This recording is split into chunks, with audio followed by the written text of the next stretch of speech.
أشهد أن لا إله إلا الله وحده لا شريك له وأشهد أن محمدا عبده ورسوله أما بعد فأعوذ بالله من الشيطان الرجيم بسم الله الرحمن الرحيم الحمد لله رب العالمين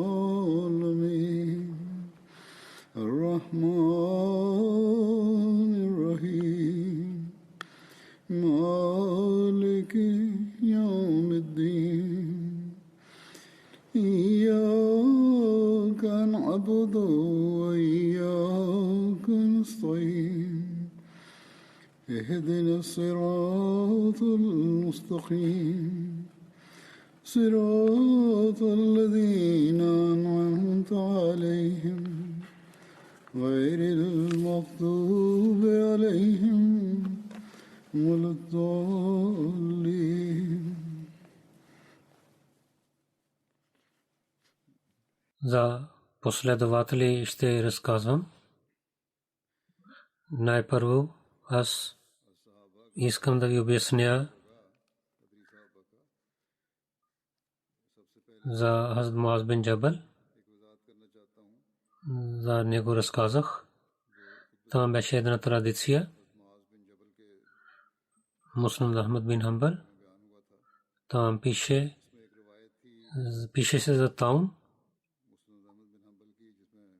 за чума,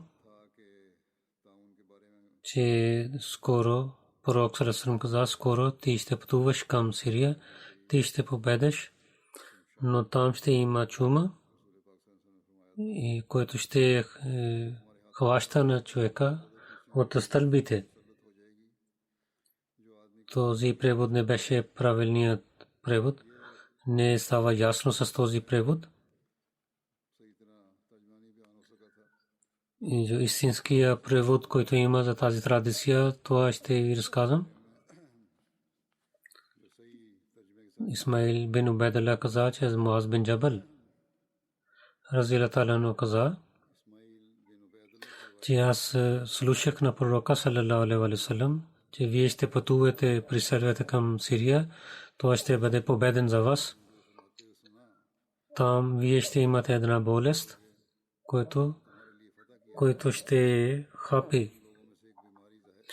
Това ще показва от долния част на тялото, че това ще от стълбите вие ще имате.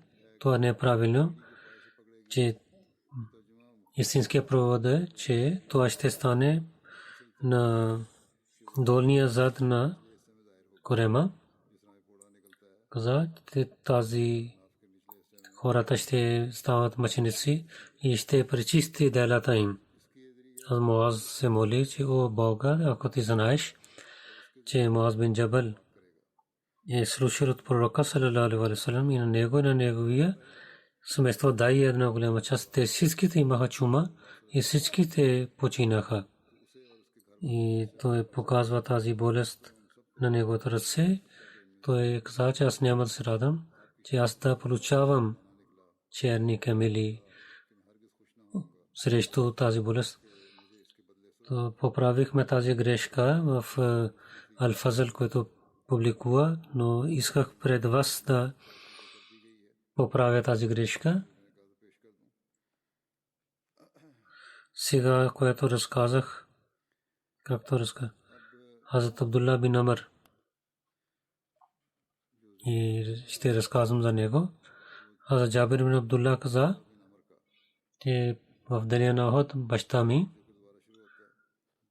до пророка саллалаху алейхи ва саллям така докараха, че режиха неговото тяло и лицето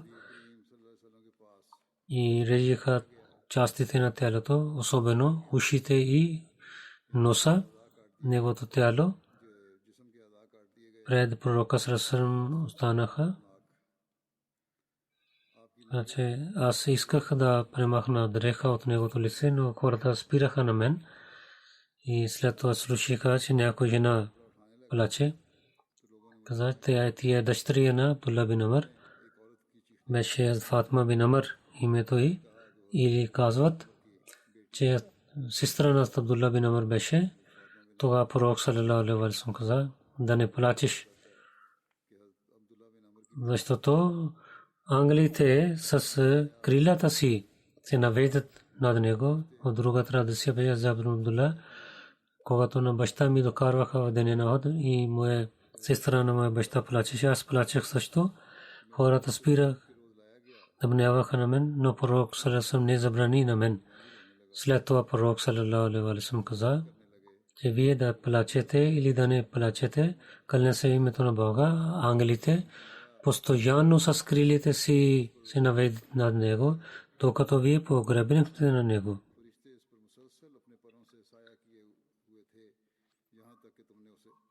Мъченици за битката Охот, за дженазе намаз има разногласия. В Сахих Бухари Джабир бин Абдулла каза, че пророк саллалаху алейхи ва саллям, че двама на един черчев праше, че кой знаеше повече Корана и на някой показват на един. Тогава пророк саллалаху алейхи ва саллям първо сложи харанега в гроба и каза, че в страшния съд аз съм свидетел. И така да погребете с кръвта им, нито капиха на им, нито се молиха дженазе намаз. В друга традиция в Бухари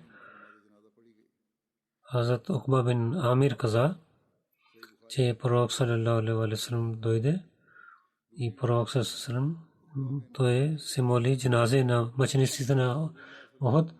В Бухари пише, че след 8 години той се моли дженазе. В една традиция пише, Сунан ибн Маджа пише, Ибн Аббас каза, че битката Охот мъчениците докараха при пророка саллалаху алейхи ва саллям и пророк саллалаху алейхи ва саллям молеше за 10 мъченици намази дженаза. И когато докарваха на другите мъченици, Сунан Абу Дауд каза, че Анас бин Малик каза, че не се капиха мъчениците на битката Охот и така с раните им погребнихме и не се молихме дженазе намаз.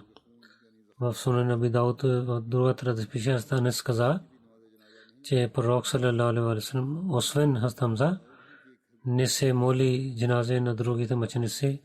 В Сунан Тирмизи Анас бин Малик каза, че пророк саллалаху алейхи ва саллям за мъчениците на Охот не се моли дженазе намаз.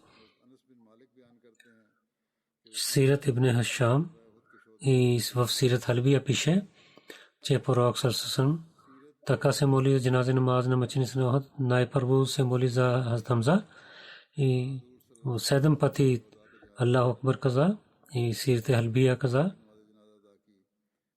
че 4 такбири каза. И така всичките мъченици докараха един по един и до Хазрат Хамза послужиха и се молеше за дженазе и за всеки мъченик един път и за Хазрат Хамза 72 или 92 пъти се молиха. Че Хазрат Хамза до негото тяло 9 мъченици докараха и се молиха дженазе намаз. И другите 9 докараха и така всичките мъченици се моли дженазе намаз. И всеки път пророк саллаллаху зови Аллаху Акбар 7 пъти в намаз дженазе. Сират Халбия и Далалун Набуа за дженазе за пишат за традициите. Тези двете книги Хазрат Джабир Абдулла, че пророк саллаллаху алейхи ва саллям за мъчениците на Охот с техните кръвта погребиха, нито се капиха и нито се молиха дженазе намаз. Каза, че тази традиция е по-силна. Аз имам Шафи каза, че с различни традиции знаем, че пророк саллалаху алейхи ва саллям за битките на мъчениците на битката Охот не се моли джаназа намаз. Къде се моли, че пророк се моли и Хазрат Хамза каза 70 такбира, това не е правилно. И докато Хазрат Уқба бин Амир каза, че пророк саллалаху алейхи ва саллям 8 години се моли джаназа намаз, тази традиция разказват. Това 8 след 8 години. Хората много говориха за тези неща. Искам да разказвам повече. Имам Бухари в книгата си Бабу Салат аш-Шахид, че намаз джаназа за мъчениците. Там пише една част на книгата си. И там има само две традиции. Първата традиция за Джабир бин Абдулла. Там пише, че за нито се капиха мъченици на битка Охот, нито се молиха джаназа намаз. Друга традиция Хазрат Уқба бин Амир каза,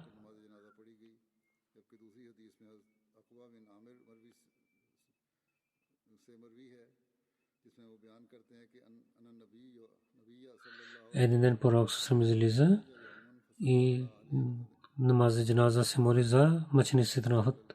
Тази традиция пише в Бухари и там пише с битката Охот. Там същия последовател каза,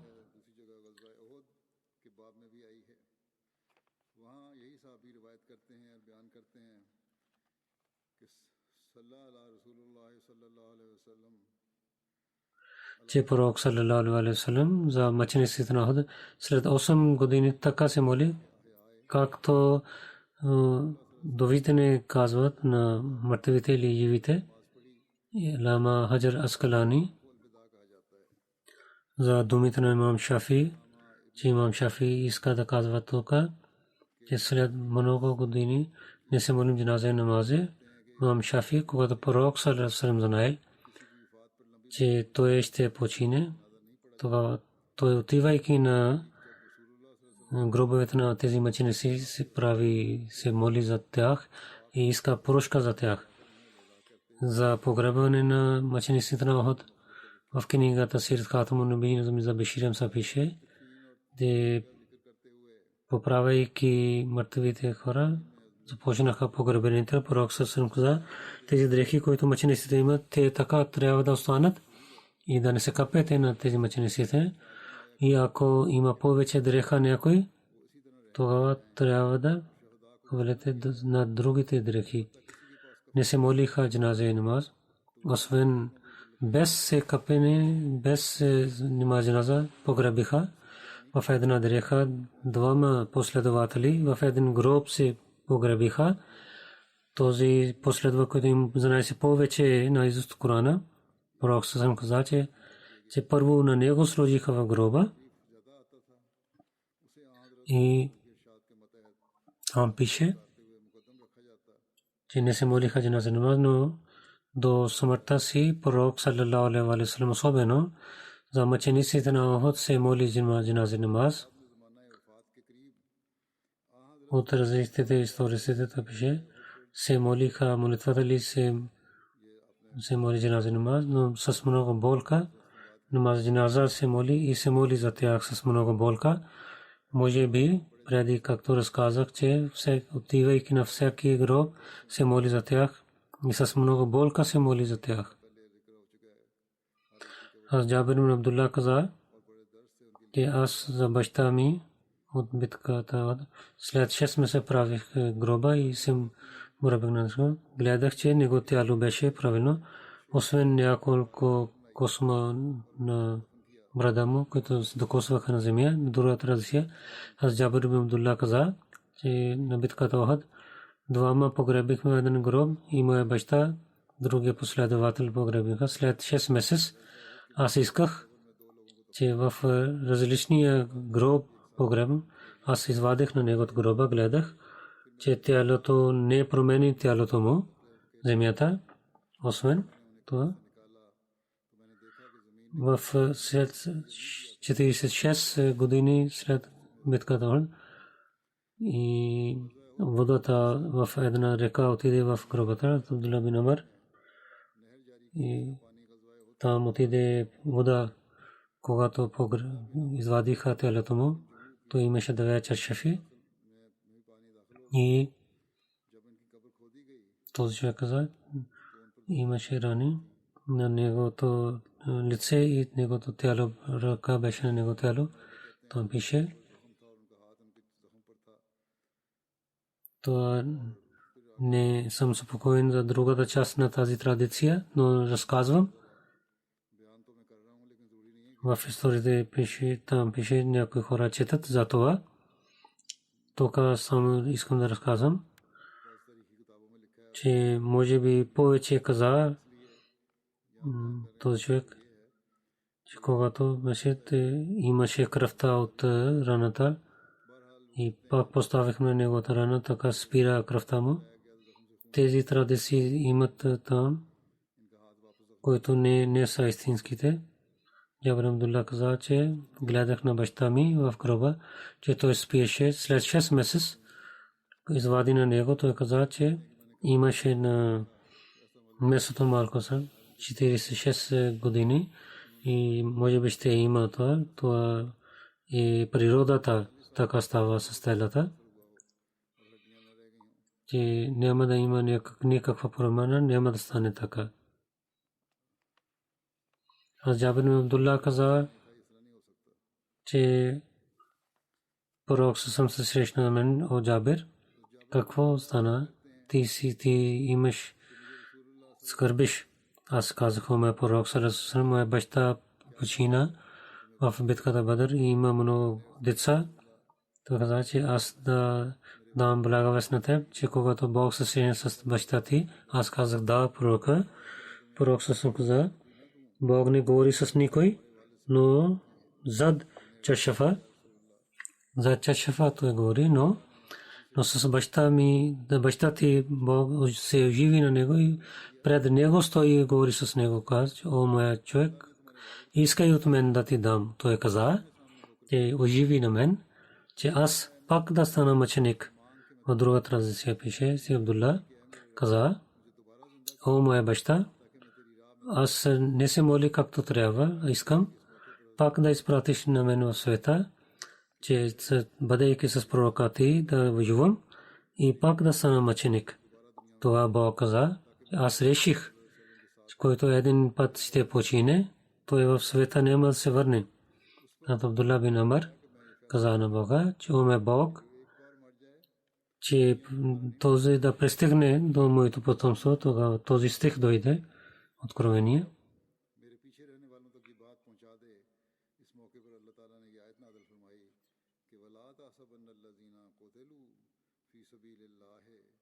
Че онзи, който са мъченици по пътя на Бога, да не казва, че те са мъртви, те са живи.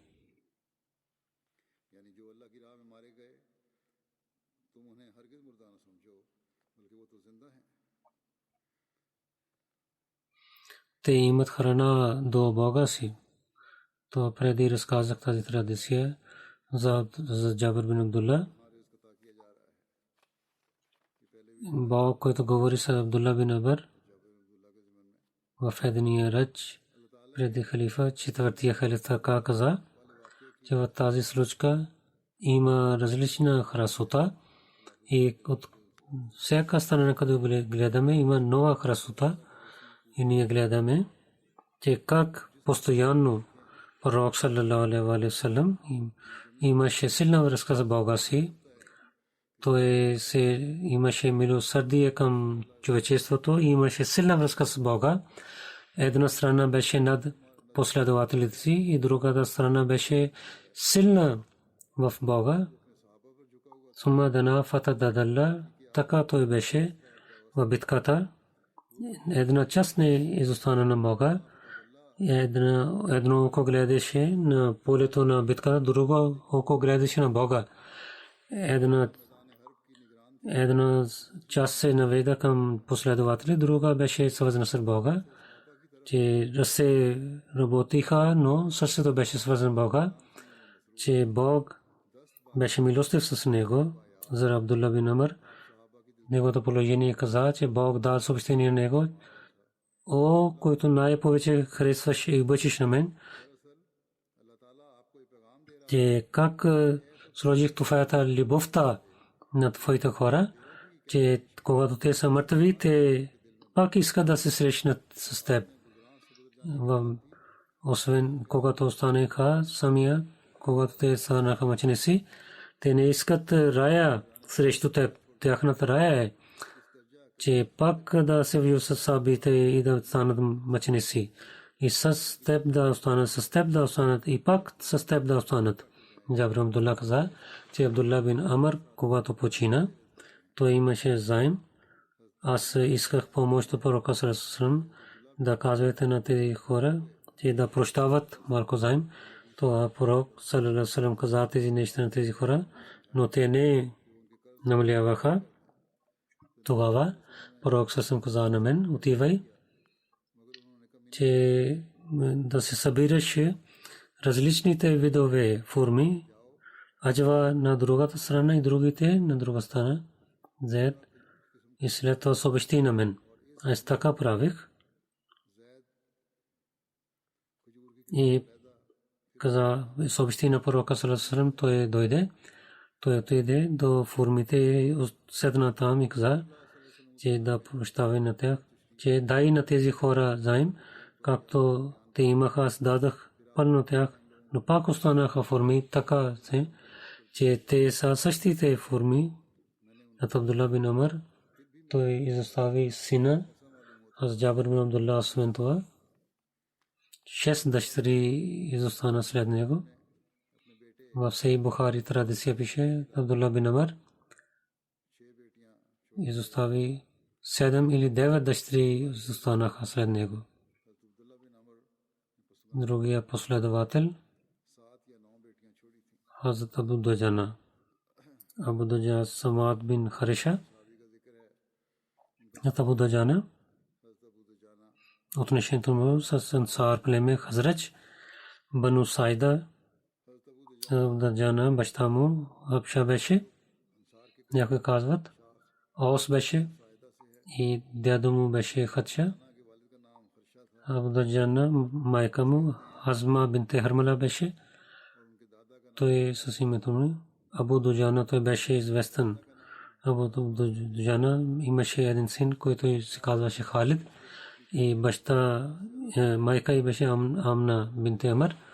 Утба бин Ван, преселвайки, когато пристигна в Медина, пророк саллаллаху и между него Абу Дуджана прави събратия. Абу Дуджана битката Бадър, Ухуд и във всичките битки той участва с пророка саллаллаху алейхи ва саллям. Абу Дуджана от ансарите великите последователи беше, и той с битките с пророка саллаллаху той беше по-хубав. Когато беше битка, Абу Дуджана показваше куража си и той беше яздеше коне много добре. Той имаше един черен чершив, който поставяше на своята глава. И когато той така правеше, хората знаеха, той е готов да воюва. Той беше, имаше много кураж. Мухаммад бин Ибрахим каза от баща си, че Абу Дуджана в битките ти хората знаеха за неговото чершив. В битката Ухуд той имаше на неговата глава. Мухаммад бин Умар каза, че Абу Дуджана в битката Ухуд така участвал с пророка саллаллаху, той имаше твърда стъпка и прави бейт, че даде живота си в деня на Ухуд. Абу Дуджана и Мусаб бин Умер те пазиха на пророка саллаллаху алейхи ва саллям. Абу Дуджана стана много ранен и Мусаб бин Умер стана мъченик. Аз каза, че пророк саллаллаху алейхи ва саллям деня на Ухуд имаше една сабия. Кой ще вземе моята сабия? Всички казаха ние, и всеки каза, че аз. Пророк саллаллаху алейхи ва саллям каза след това, кой ще вземе и изпълни правото. И с това хората се спираха. Басма бин Харша Абу Дуджана каза, че аз вземам и ще изпълня правото на тази сабия. Взе тази сабия, той режи главите на неверниците. В друга традиция пише, че Абу Даджана питал, че как ще изпълня. Пророк саллаллаху каза, че да не убиваш на някой мусулманин и да не показваш гърба си срещу неверниците. Тогава Абу Даджана каза, че аз ще вземам тази сабия и ще изпълня правото. И когато пророк саллаллаху дал тази сабия на Абу Даджана, той режи главите на неверниците, той чете тази поема.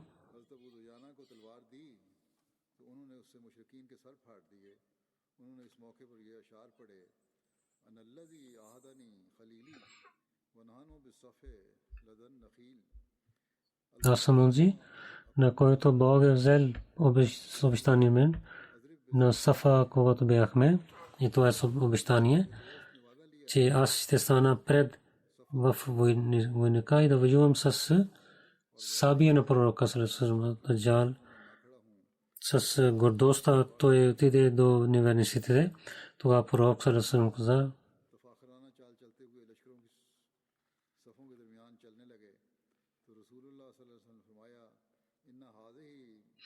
така вървене Бог не харесва, освен на това място в битката. Зубайр бин Авам каза, че пророк саллаллаху алейхи ва саллям в деня на Ухуд представи една сабия, че кой ще вземе тази сабия с правото и Зубайр каза, че аз станах и казах, че моя пророк саллаллаху алейхи ва саллям, аз пророк саллаллаху алейхи ва саллям не дал на мен. След това пак пророк саллаллаху, кой ще изпълни правото на тази сабия? Аз казах, аз. Пророк саллаллаху не дал на мен. Третия път пророк саллаллаху, кой ще изпълни правото на тази сабия? Аз да Абу Даджана, Симах бин Хариша стана и каза, че моя пророк, аз ще изпълня правото на сабия, тази сабия. Какво е правото й?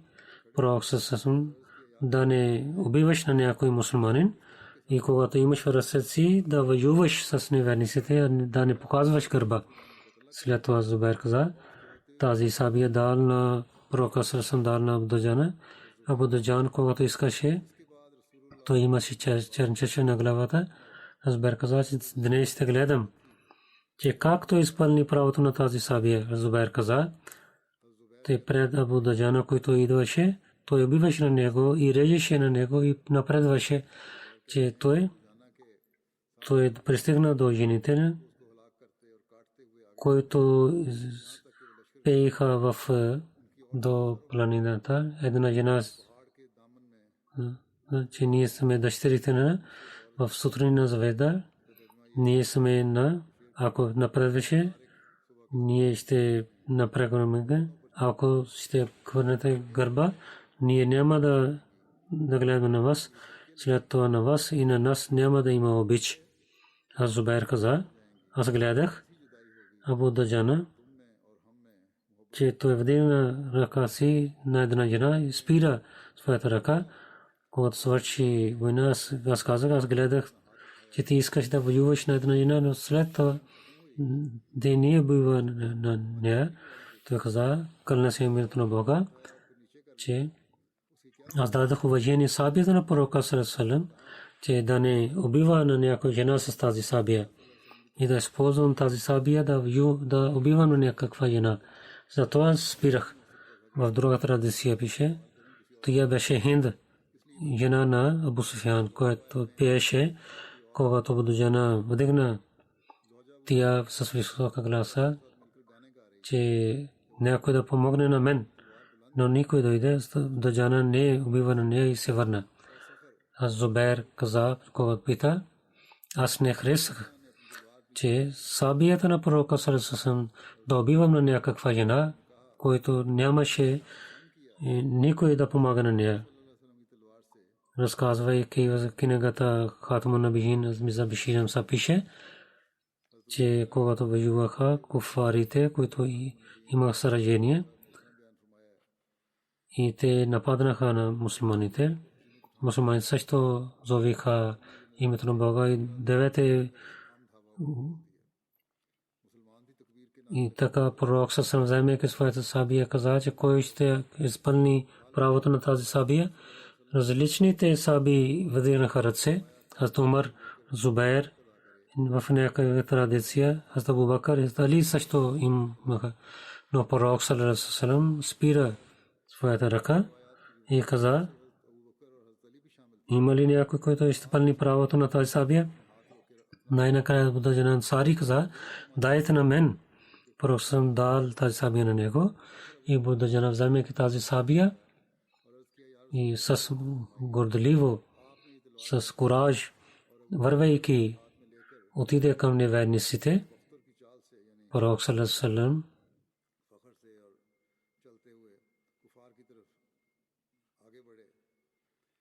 пророк саллаллаху алейхи ва саллям каза на последователите, Бог не харесва така вървене, но тук Бог харесва.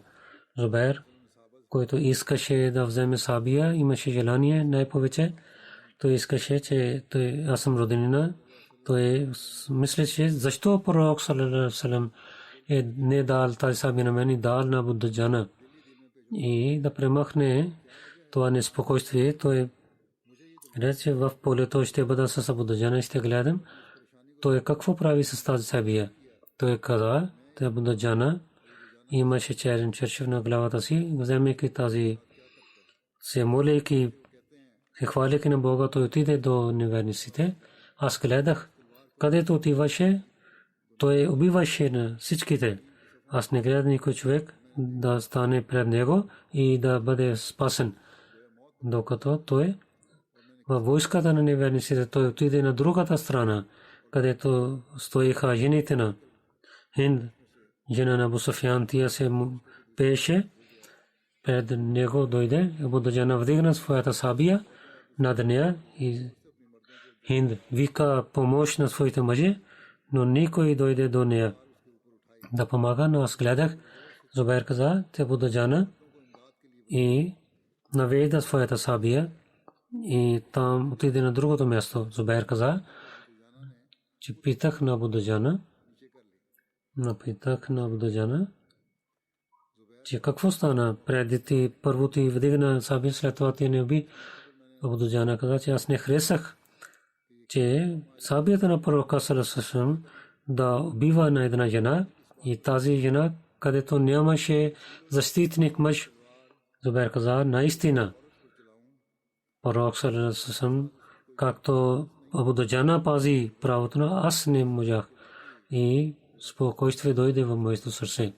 Втория халиф така разказа тази случка, че в битката Охот пророк саллаллаху алейхи ва саллям представи една сабия, каза, че ще дам тази сабия на онзи, който изпълни правото на тази сабия. Много хора станаха да вземат тази сабия. Пророк съвсем дал тази сабия на Буддаджана в битката. Някои войници нападнаха Буддаджана, когато воюваше. Той гледа, че един войник много силно воюва.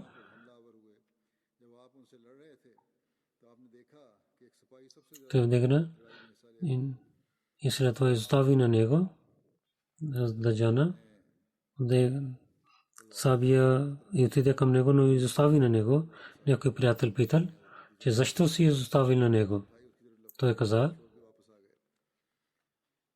когато пристигна до него, едно изречение излиза, че аз знаех, че това не е мъж, това е жена. Че тя воюваше в войниците. Защо ти изостави на нея? Буддаджана каза, моето сърце не иска, че сабията на пророка саллаллаху алейхи ва саллям да убиваме една слаба жена. А муслимът каза, че пророк саллаллаху алейхи ва саллям уважаваше на жените, даваше ученията, за да жените на неверниците с по-кураж те искаха да дадат вреда на мусулманите. Мусулманите претърпиха тези неща. За Буддаджана известен Сървели Мюр каза, че в началото на битката Мухаммад саллаллаху алейхи ва саллям взе своята сабия, каза, кой ще вземе с правото, и Умар и Зубайр, другите последователи искаха, но пророк саллаллаху алейхи ва саллям забрани. най-накрая Буда Джана каза, това пророк дал тази саби на него и той убиваше на неверници с тази сабия. Там пише че пред нападенията на мусулманите неверниците изчезнаха. Курайшите много питаха, че от лявата ръка да нападна на мусулманите, но 50 хора, които стоиха там, хвърлиха, стрелиха на неверниците, които бяха под заповед на пророка саллаллаху. И мусулманите воюваха така, както те в битката Бадр воюваха.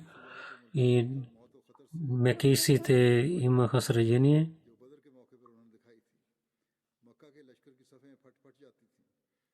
Абу Дуджана, когато нападаше на тях с черния чешев и с сабия, която пророк Мухаммад саллаллаху дал на него, той воюваше и убиваше на всичките.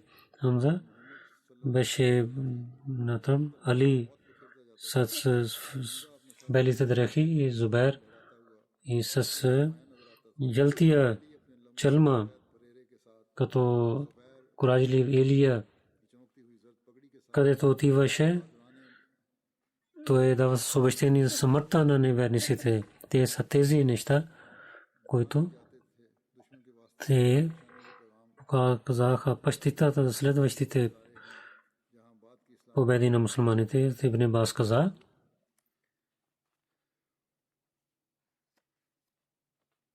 в Сират Хатун Набиин пише, преди който рецитирах, Ибн Аббас каза, когато пророк саллаллаху алейхи ва саллям се върна от битката Охот, на дъщеря си Фатима дал своята сабия, дъщеря да измие тази сабия. Али също дал, че те да измие кръвта. Кълня се името на Бога, днес тя помага на мен.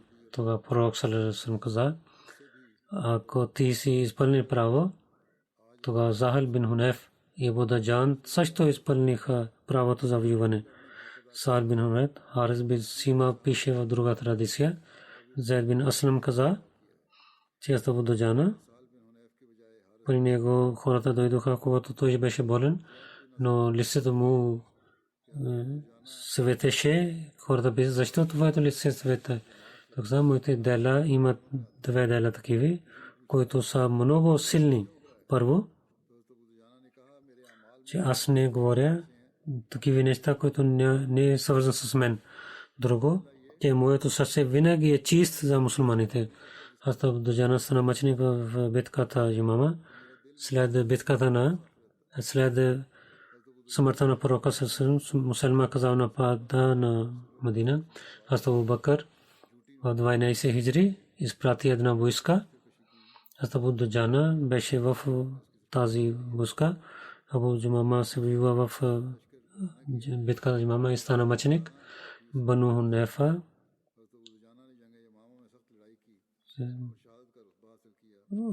срещу Медина, това стана, това племе с мусулман. Имаше градина Ямама, там те воюваха и мусулманите нямаха възможността да влизат в тази градина. Абу Дуджана каза, хвърлете на мен вътре, но на друга страна, когато той хвърли, той воюваше до вратата и премахна на неверниците. Мусулманите влизаха вътре. Абу Дуджана воюване на мусулман каза, с Абдулла бин Зайд и с Ваши бин Харб и в Ямама, битката Ямама той стана мъченик. В традиция пише, Абу Дуджана в битката Сафин от Хазрат Али воювайки той стана мъченик, но тази и традиция е слаба, но първата традиция е по-силна. Това разказах преди, но една част искам да разказвам тук. Има отношение с Абу Дуджана. Абу Дуджана беше ансар. Преди да пророка преселва Медина, той при исляма. Той имаше това с пророка. В битката Бадър той участва с много кураж, той воюва. И така той участва в битката Охот. И променяйки войната, мусулманите победиха. и една част, когато изостанаха, невярни се нападнаха и стана срещу мусулманите част. И тези последователи, които станаха до пророка, от тях беше Абу Дуджана. И защитавайки на пророка, той имаше много рани, но той стана тафат, една болест. Той каза на своя приятел, че може би 2 дела Бог ще приема. Първо, че аз не говоря лъжа, не пред гърба на хората не говоря. Друго, че за мусулманите моето сърце е чисто. Тук съвършвам неговото, за него има няколко намази джаназе. Един мъченик, който преди няколко дни стана мъченик, господин Махмуд хан, ибн синът на Сайед Джалал от Пешавър, Пакистан. Махмуд хан на 8 ноември 2020 година сутрин 8 часа до Шейх Мухаммади село пострелиха на него, той стана мъченик. Инна лилляхи ва инна илайхи раджиун. Махбуб хан Сайф 6 ноември Хушал таун до Мунучка и в семейството си Шейх Мухаммади, където те живеят, той отиде там. 8 ноември той излиза от къщата си до спирката, той стане двама човека и пострелиха на него. Една стреля от главата зад се удари и така той стана на място мъченик. На лилляхи раджиун. Убийците чезнаха оттам. Той беше 80 годишен в Health Engineering Department. Афа суперинтендент, той свърши работата, като пенсионер живееше. Пенсионер беше. Баща му муфти Джалал Сайб 1930 година прави байт. Той беше роден Ахмади. Той имаше много атрибути. Тахаджуд се молеше и скромен, гостоприемлив беше, проповядваше за религията и напред беше да проповядва. Когато казваха на него, че той отговореше, че сега е време да отивам при Бога си, ако сте стана мъченик, това ще бъде благодат за мен и така Бог изпълни неговото желание. Махбуб хан Сайф мъченик, жена Мирач бегъм, има това, че баща й Мохаммад Саид и чичо Башир Ахмед 1966 година стана мъченик. Сега нейният мъж стана. Тя дъщеря на един мъченик и внучка на един мъченик и жена на един мъченик. Жена, госпожа и той Мирач бегъм изостана двама синове Мунаввар и Фазл Ахмед, 2 дъщери Закия бегъм и Вахида бегъм, двама внуци, 4 момчета и 6 дъщери внуци. Малкият син майкроди той в Австралия, другия в Германия, Фазл Ахмед. той много учен и английски. Мунаввар хан Сайб неговия син каза, че Махбуб хан Сайб той беше работещ за мира. Когато имаше къвга в 2 групи, той даваше пари от себе си на бедните, той помагаше.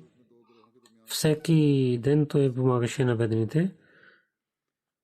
Хората за нуждите си идваха при него и той беше винаги готов и помагаше на тях.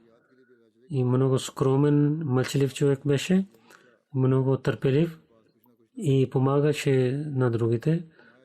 И винаги беше готов да помага на другите. Нека Бог да увеличава неговото място в рая и на неговото семейство да даде милостта да продължават неговите добрини. Друго джаназе Фахр Ахмед Фарук Сахиб Мурабби Сисла в Пакистан. Той беше в Пакистан. 1 ноември до вечера в една катастрофа с сина си Ехтешам Абдулла. Той идваше до Ахмеднагар, идваше. Той почина. отидва към Мадина, инна лилляхи ва инна илайхи раджиун. Двама баща и син на място починаха. Много силен катастрофа беше. Той беше Муси. Господин Фахър, баща му Сайфур Рахман, прави бейт. Не беше друга някой Ахмади. 1968 прави бейт. Той беше първи Ахмади в семейството си. В 1996 година в Джамия Мди Рава свърши джамия. В Пакистан различните места той служи, господин Фахър. И след това Еври Кост, Магрифика, той отиде. И 8 години той е Ахмаднагар. Той служише като мисионер. Неговата сватба Тайра Фахър Сайба е дъщеря на Али Асгар господин. Той има 4 дъщери и 1 син. Ета Шам почина с баща си в катастрофа. В останалите семейства неговата жена и 4 дъщери има. И майка и сестри и братия има. Дъщерите Ваджиха, Амтосабу, Хафия Фахър, Самрин Фахър и Мерин Фахър. Жена на Фахър Тахира Сайба пише, когато правим сватба, Раби Саба Хушаб, едно село. Там той работеше. Когато отидох в центъра, той каза на мен, посвети на мен, като жена на мисионер, че ти също да участваш за работата на джамата. Така и след това те отидоха в Медин. Раби Саба първо отиде, тия отиде след малко. Каза, когато пристигна там, не се обичахме, че Раби Саба не беше в центъра. Там останах в джамията, че някой жена на молъм, там има нужда за кръвта, той отиде да даде кръвта. Аз питах, че цели ден тук бях вие знаехте, че пътувам, че тази работа също беше много задължителна. Така трябва да ятваме. Еври Кост, когато отидохме, там за хората той помагаше и с религията той работеше и винаги с жена и децата и помага на религията. Каза, че един път стана болна и се ражда се дъщеря. Раби Саба отиде за медикал кемп. Доктор каза, но Раби Саба ставих на мен отиде. Каза, че Бог ще помага. Ти си жена на мисионер, няма стане нищо с теб. Раби Саба прави религия над светския живот. Гостоприемлив беше, помагаше и обичаше на всичките са децата, беше като приятел. Някакъв проблем имаше за семейство или за джамата или не джамата. С много добър начин той изпълняваше. На децата казваше, вие сте децата на мисионер и децата на един мураби. Винаги религията стане над светския живот и дайте добър пример на другите. Васе сай мураби в Еври Кост каза, Фахър като мисионер дойде в Еври Кост. Много смехваше, имаше много добър човек, че той говореше с много добър начин, че всичките харесваха на него. До 5 години в Куме регион той работи. Всичките обичаха на него. Винаги разказва за него. На годишно събрание то даваше пари на няколко бедни хора,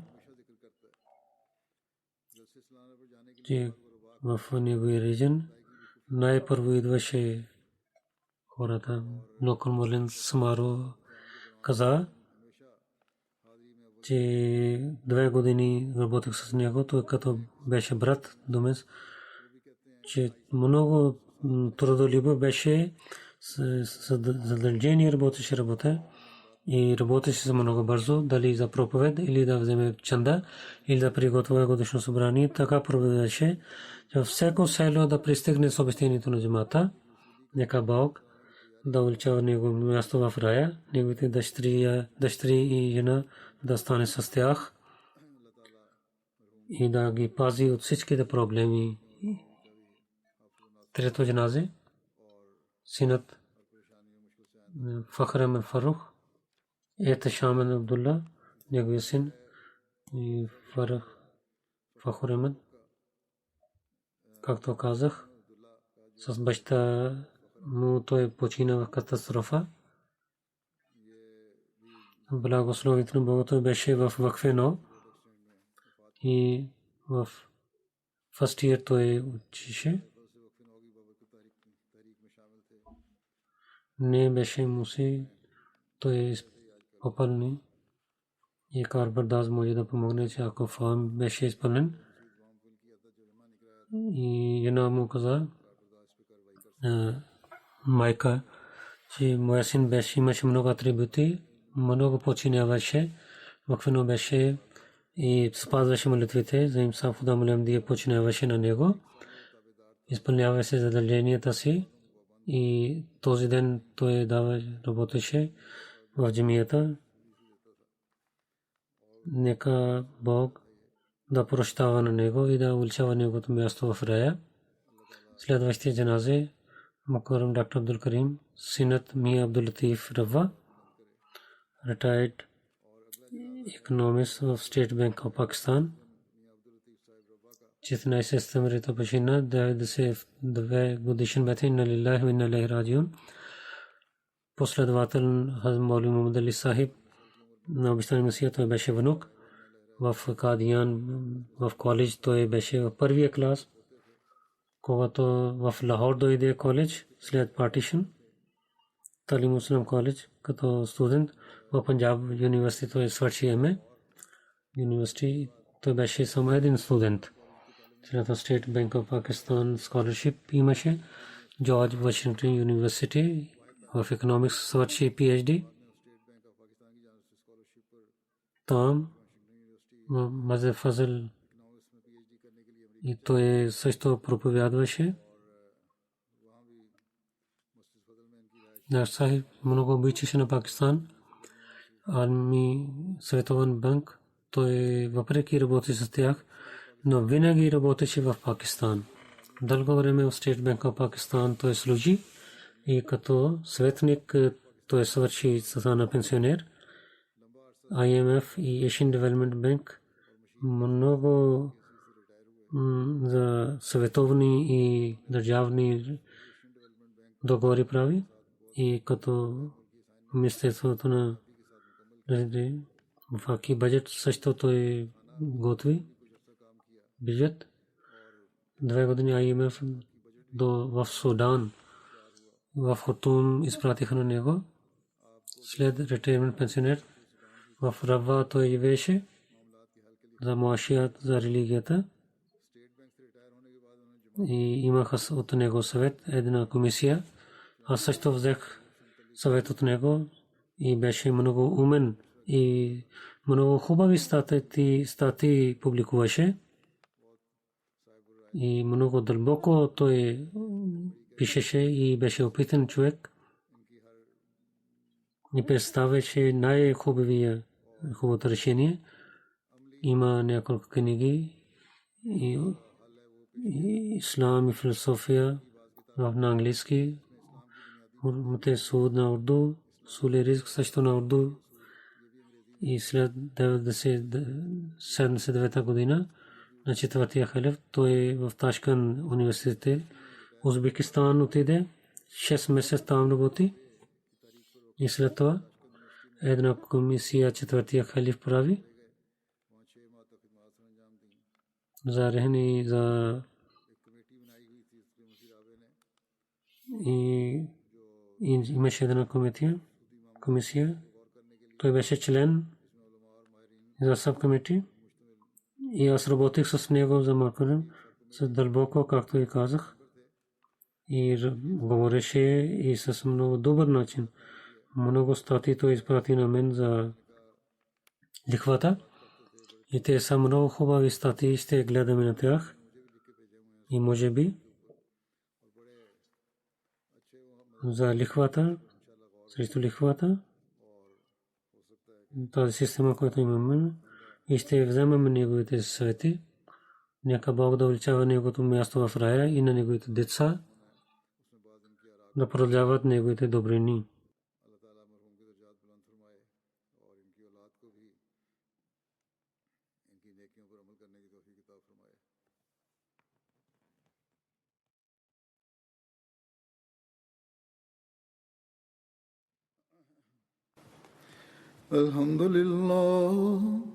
الحمد لله نحمده ونستعينه ونستغفره ونؤمن به ونتوكل عليه ونعوذ بالله من شرور أنفسنا ومن سيئات أعمالنا من يهده الله فلا مضل له ومن يضلله فلا هادي له